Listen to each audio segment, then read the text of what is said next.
जिसके लिए शास्त्र भी कहते हैं कि कोई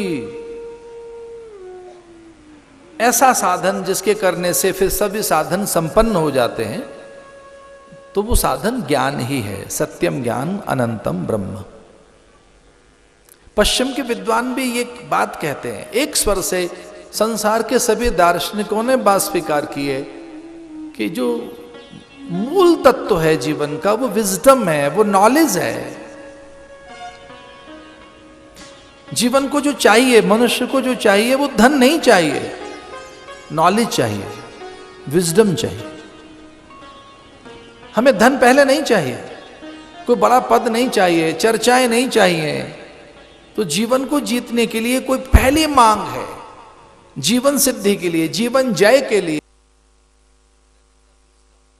नॉलेज, और जिसमें सारे दर्द समाये, जिसमें सारी पीड़ाएं समाई हैं, जिसमें सारी कठिनाइयां समाई हैं, वो कौन सी चीज है जो सारी दुखों की जननी है? वो है अज्ञान। Ignorance is the root cause. जितने तरीके के दर्द हैं उनकी रूट कॉज है, उसका मूल कारण है तो अज्ञानता है।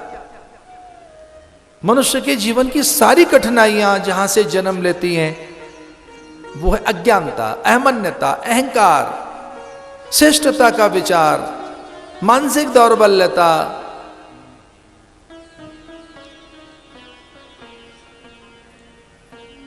तो मति, तुलसी बाबा लिखते हैं कि सत्संग में मति का निर्माण होगा, बौद्धिकता जगेगी, मनीषा जगेगी, निर्णय कर सकोगे, शुभ संकल्प जगेंगे, अच्छे विचार आप में पैदा होंगे। मति, कीर्ति, तो इस जगह कीर्ति चाहते हैं आप, क्योंकि मनुष्य, आप जानते हो क्या चाहते हैं? सब क्या चाहता है? सबसे पहले हम सारे मनुष्य क्या चाहते हैं?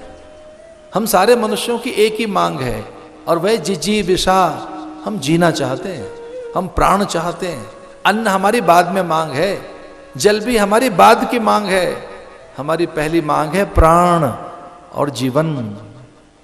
हम जिजीविषा, जीना चाहते हैं, केवल जीना चाहते हैं ना, सुख के साथ जीवन जीना चाहते हैं, केवल सुख के साथ ना, सम्मान के साथ, केवल सम्मान के साथ। अरे नहीं भाई, दिग दिगंत में धूम हो, हमारे ध्वज खड़े हो जाएं। तो व्यक्ति चाहता क्या है? चर्चाएं चाहता है, इहलोक में और परलोक में, सब जगह। हम आर्थिक अनुकूलताएं चाहते हैं, भौतिकी अनुकूलताएं चाहते हैं, हम सबसे अनुकूलताएं चाहते हैं, परिजन पुरजन बंधु बांधवों से, और केवल इनसे नहीं, प्रकृति से, पर्यावरण से, देवताओं से, ग्रह नक्षत्रों से। कोई पंडित आपके कान में कह दे ग्रह प्रतिकूल चल रहे हैं, तो आप पंडित जी से कहते हैं पंडित जी को उपाय बताओ, हम उन्हें अनुकूल करना चाहते हैं, हमारे ग्रह अनुकूल हो जाए। भाई ग्रह प्रतिकूल क्यों रहे? हमारे समय प्रतिकूल क्यों रहे? परिस्थितियां प्रतिकूल क्यों रहे? तो समय, परिस्थितियां, ग्रह नक्षत्र और तो और भाग्य को अनुकूल करना चाहते हैं। हम विधाता को अनुकूल करना चाहते हैं, और विधाता अनुकूल हो गया तो हमारी सब चीजें ठीक होंगी। हम अनुकूलताओं के संचयी हैं, हम अनुकूलताओं के आकांक्षी हैं, तो फिर क्या नहीं चाहते हम? प्रतिकूलताएं, विषमताएं, दौर्भाग्य, दुर्बलताएं हम नहीं चाहते। तो ये सब चीजें मिलेंगी कहां से? मति, जहां सुमति तह संपत्ति नाना, मति से। तो पहली अगर कोई चीज है तो उसका नाम है विजडम, नॉलेज, उसका नाम है ज्ञान। सत्यम ज्ञान अनंतम ब्रह्म। अच्छा, गुरु से मिलता क्या है ज्ञान?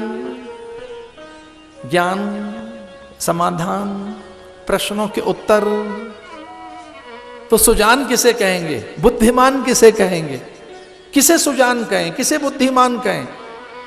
कौन है चतुर्थम प्राणी? कौन है बड़ा चतुर है, बड़ा सुजान है, बुद्धिमान है, गुणवान है, ये बड़ा बुद्धिमान है? तो बुद्धिमान कौन है भाई?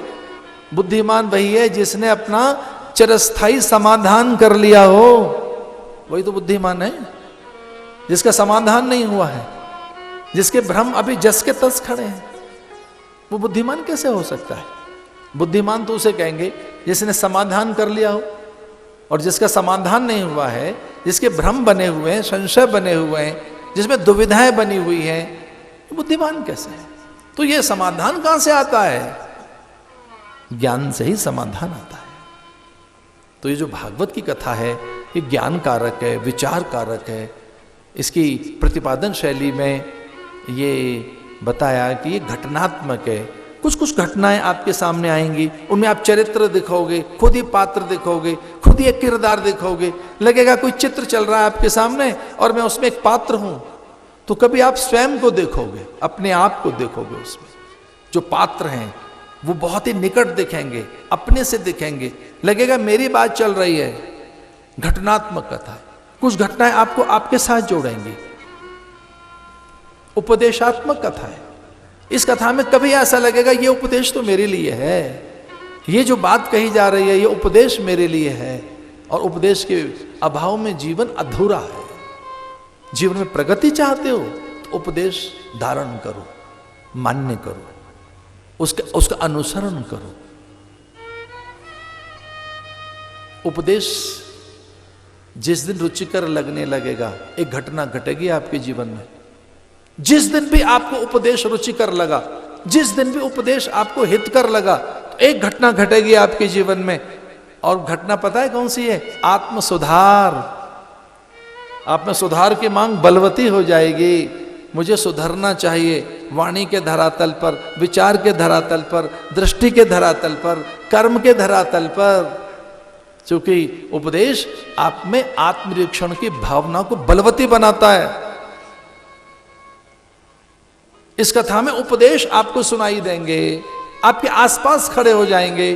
वो उपदेश आपके भीतर आत्मनिरीक्षण की आग जगा देंगे कि खुद को समझना है, खुद को जानना है। और जिस दिन भी आत्मनिरीक्षण आपने कर लिया, खुद को समझने लगे, एक भी दिन आंख बंद करके खुद को टटोलने लगे, तो आप में सुधार की मांग पैदा हो जाएगी। और जिस दिन आप सुधरने लगे, तो एक बहुत अच्छे ऋषि हुए हैं, अभी अर्वाचीन ऋषि हुए हैं, उन्होंने लिखा है कि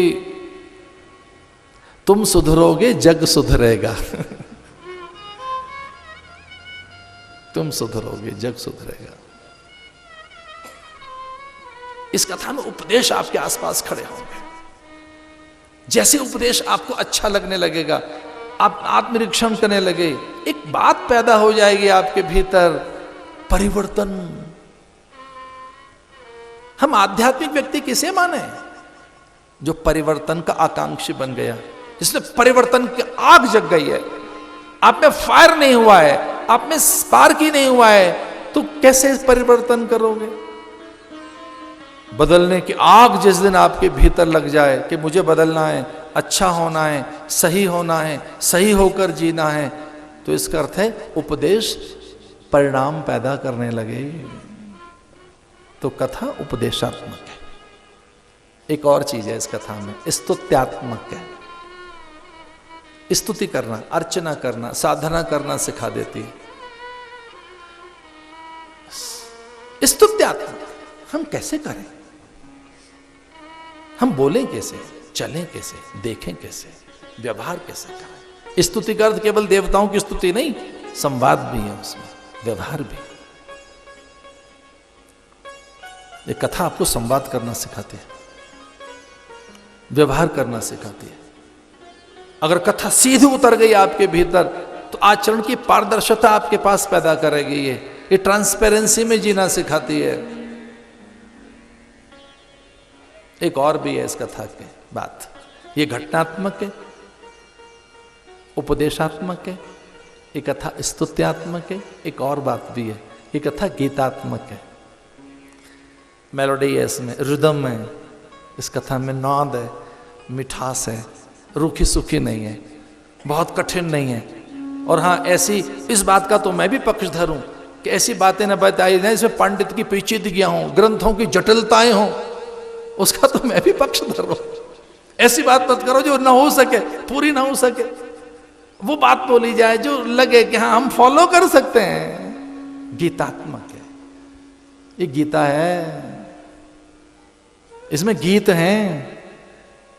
पांडव गीता, हंस गीता, कपिल गीता, गर्भ गीता, एक गीतात्मक कथा है। इसमें अनेक गीताएं छुपी हुई हैं। ये गीतात्मक है कथा, गीत है ये कथा।